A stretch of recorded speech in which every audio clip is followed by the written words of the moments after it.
Hello and welcome to RetroMoose. Now, one cornerstone of the foundation of Nintendo's history as a home console that does not get as much love as it should is Punch-Out! This classic was one of the most popular arcade cabinets, a staple to home gaming market, easy to pick up, tricky as hell to master, and it walks a thin line between general whimsy and downright racism. After the unbelievable success of the NES classic, a remake/sequel was crafted on the Super Nintendo. But this time sans Iron Mike Tyson, who was the title character in the home console version for America. So what happened to drop this main character? Well, that saga is what we are going to be talking about today. So after 5 years of riding the success of Punch-Out!, Nintendo decides to up the ante and take one of the most noteworthy aspects, the star power endorsement of Mike Tyson, and turn the focus around on it. Instead of Iron Mike being the final boss of Punch-Out!, aka the one who wrecks your shit, the player could actually be Tyson in this bigger, better sequel. But then who do you fight in this? Do you just keep murdering Little Mac? That's no fun. Well, at this point, the real Mike Tyson had cemented his legacy as a near unstoppable force in the boxing ring. So with that in mind, the developers decided to take that concept of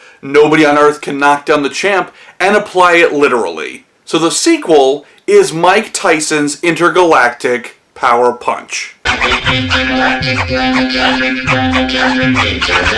Rolls right off the tongue. But then something terrible happens. In July of 1991, Mike Tyson is arrested for rape of an 18-year-old girl. Production of this particular game screeches to a complete halt. But by this time, this game is already 99% of the way done. I mean, what does Nintendo do here? Do they just slap this rapist's name on it and hope for the best? No. Do they walk away from all this money they've already spent? No. They have a better idea.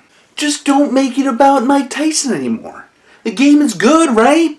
Well, people won't notice. Just put it out there, release it quietly, we'll all just join hands and agree that this project is officially dead. So that's how we get Power Punch 2. What was Power Punch 1? F*** you, that's what. So let's take a look at this particular box art. You got Mike Tyson, Mark Tyler. Totally different. Then we got the veiny Borg, racially insensitive thing from Fantastic Four, extra 90s T-1000, creature from the Black Lagoon with a training bra, return of the Fly Dirt Rocker, and a lie. So you begin this game with some training before your first fight.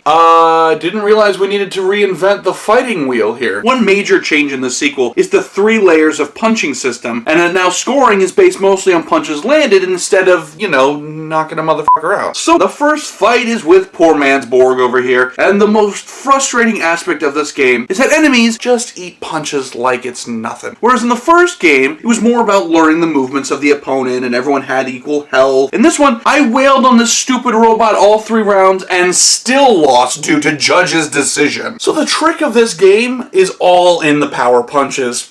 No pun intended. Power Punch 2 just kind of arbitrarily throws these magic gloves to you, which allows you to power punch and take away a larger amount of health from your opponent. So basically, they went and overcomplicated a very straightforward system and made the sequel much more of a chore to play. Now, surprisingly enough, most of the criticism of its time actually centered around the characters and overall art direction of this game. Instead of the cartoonish racist stereotypes, we have all these half-assed sham aliens that just look bland and there's no flair to this game. Instead of classic characters like Glass Joe, Soda Popinski, or King Motherfucking Hippo, we got this guy, who's a man and he's got a tank body. He's like a tank man. He's like a tank awkward man. There's no feeling like you can conquer the mountain. No Eye of the Tiger, no if I could change, you could change moment in this game at all. It's just like, oh, this game is built like shit and sucks. Where's Punch-Out at? I'd rather play that. So there's 13 nutsacks to battle, and if you lose any of the fight, it basically just throws you back at the beginning, and this game blows, and I hate it, and it brought shame to Nintendo. So believe it or not, in this particular case, Mike Tyson's arrest